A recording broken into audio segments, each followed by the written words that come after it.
Okay, so I've recorded a very long rant just talking about the movie, and now that I kind of spat it all out there, I'm like re-recording and like making it actually be, I don't know, edible to hear.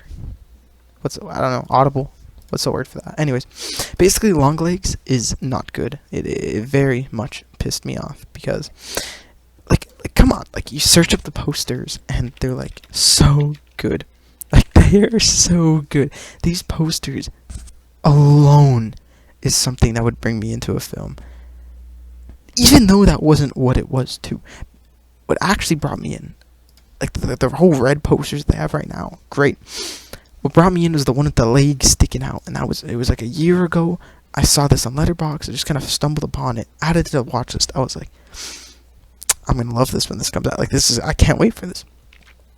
Then it actually drops. I see these new posters. Nicolas Cage is in the film, and I'm like, this is it. We've achieved horror cinema.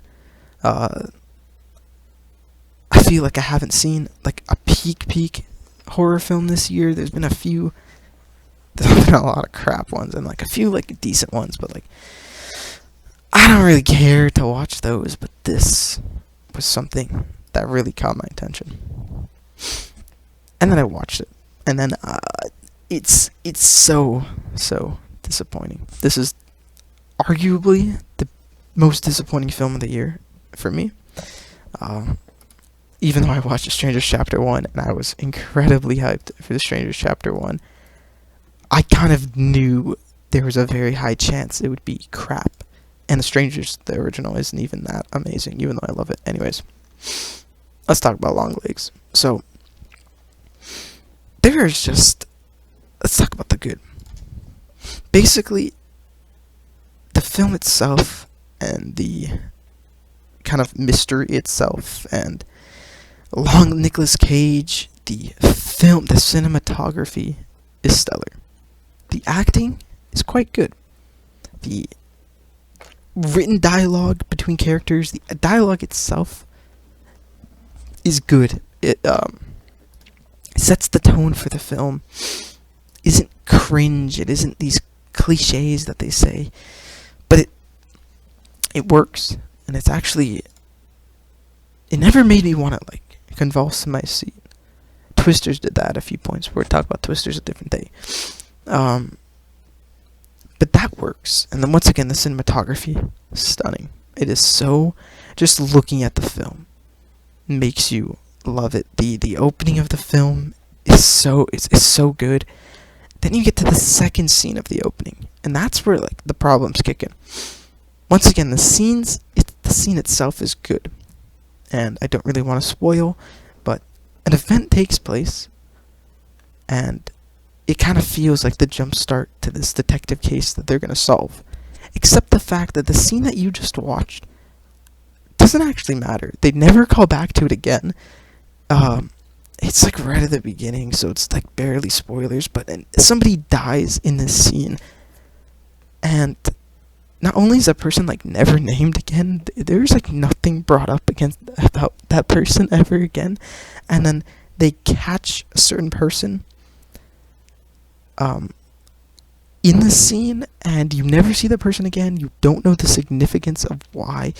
Like, maybe I just completely missed that. But as far as I know, that scene is actually almost completely pointless. And then you get to several other scenes that kind of feel the same, where the scene itself is good, and then once you're done with the film, you realize, oh, that was just a whole load of nothing. Or that was just a whole lot of yapping. There's a lot of characters that yap in this film, two in particular. There is Longlegs, Nicolas Cage, and then there's like this girl. I don't want to say more than that. And you'll know when you get to it, or you know if you watched it. And then you just kind of yap. And yapping isn't that scary. The only time yapping is scary is from the Joker. Because while he's yapping, he's holding a knife to your throat, and he's the Joker. He has this aura, and like, come on, like. But then you watch this, and it's just, there's a ton of these scenes littered throughout with Nicolas Cage just trying to be scary, but isn't actually that scary, at least to me. And I want to be scared. I should be scared. But you're not, because you're not really given any reason to be scared. Because you're just kind of saying nonsense, and you don't really understand why. Which is okay. But what he's actually saying doesn't matter either. Like, it doesn't feel like it matters either. It feels like there's just kind of a lot of random stuff. And you meet this girl, and she's like, oh, I'd be willing to do anything for Nicolas Cage. And she says so much more in that scene, and none of it matters.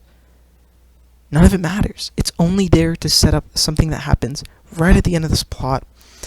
And it's like so odd because it doesn't matter. So much of this movie doesn't matter once you reach the end. You spend this entire beginning, like the first, I don't know, 4/5 of the film, you're building up, and there's a bit of detective stuff. All the detective stuff right at the beginning works. She's like solving a few things that leads to them discovering more about Nicolas Cage and the murder and all that. And it actually works. The movie's slow, but it looks great, and the tone is set that it's just good. But then you get to a point where you're just not learning anything at all, and yes, a part of the scenes are character work for the main character whenever she talks to her mom. All that stuff is fine, but then you're going on a ton of quests, and they're trying. It takes so long for them to learn new things to make you as the viewer feel satisfied, not expecting everything to happen in an instant. Trust me, I'm not expecting a detective movie to solve everything in 2 seconds. But it feels like you're just kind of being strung along, which is how a lot of movies feel, and that's how Seven feels. Being strung along in this case, but with Seven, it all kind of matters. Even if I wasn't truly invested into the murder plot, the actual detective stuff itself, as it was going, because it kind of, you're not there. If you're there, it's going to be insane. You're going to feel it. But as a viewer, you're kind of, you're not feeling what the detectives feel. But even then, you get all these character scenes, and you're learning more about the investigation, and you learn quite a bit quickly. You're always kind of something new. With this, you learn this language that Longlegs writes his letters in, and then you kind of figure out his pattern of killings. And then that's it. Until then they find this porcelain doll in a house. And then that's it. They actually find the killer himself, and they don't explain how at all, actually. Maybe I completely missed it. Maybe it's part of the villain's plan. Maybe I'm talking out of my ass. But he just kind of is standing there, and then all these police cars come, and they all find him. And then after that, he just yaps a lot, which is kind of scary. But then the plot just completely loses itself. There is no... With Seven, you're doing detective work. And then yes, technically, when they find the killer in Seven, it isn't this big earned moment. But that's the point, and it is actually the point. That's the plot. In this, it just kind of jumps, and you just see the killer just kind of there, and he gets captured. And then when he gets captured, he just tells the main character, if you go here, you'll get more information, basically. And we're already, an hour 20 into the film? And there's only 20 minutes left. So then they go to this new location, and then everything is just kind of dumped on you. There was no detective work done. The main character, kind of just gets it all in a dream or by remembering. And as a viewer, it is very unsatisfying. As the character itself, it makes sense for the information to be delivered that way, because I'm pretty sure the whole thing is that she's just remembering everything. And is that spoilers? I don't know. It doesn't matter. It's not like this film has any weight to it by the end of it. Anyways. And as a viewer, all of the mystery is just kind of directly explained to you. Or right at the, like almost right at the end, and you're like, damn, like, okay, it's like fine. What they tell you is like fine, but it's not like this amazing thing. It's not that crazy. It feels like there's so much build up, and they try to make you so scared of Nicolas Cage, and they try to, like, Longlegs. Why is his name Longlegs? You know, like all that stuff. He writes in this secret decoding message. He writes very cryptically. And then it's all just kind of dumped on you. And it's kind of very, like, easy to guess on it. Like, it's something that is so generic and basic, and they use such a, it feels like such an incredibly big cop out for what they do to explain the killings, because it's like okay, okay, like, that's not interesting really at all. I'm not okay. I don't care. Like that's what it came off as, where you're explaining why all of this is happening, and I just did not, like, really feel it. But then the finale truly begins. The final scene in the movie begins, and I felt it. The entire movie, I was so skeptical, and I was like, it's like, okay, like, you know, like, you're watching a mystery movie, and you know it's all going to be worth it for the ending. Seven, as the biggest example. Everything's worth it for the ending. And then you get to this, and you're like, this is the scene. This is what it's worth it for. And it's not worth it at all, actually. My heart was beating. This was the first time in the movie I was truly, truly locked in. The scene that it sets up, the scenario it sets up, the way it does it is like, holy, oh my goodness. And then as the scene progresses, it completely loses itself.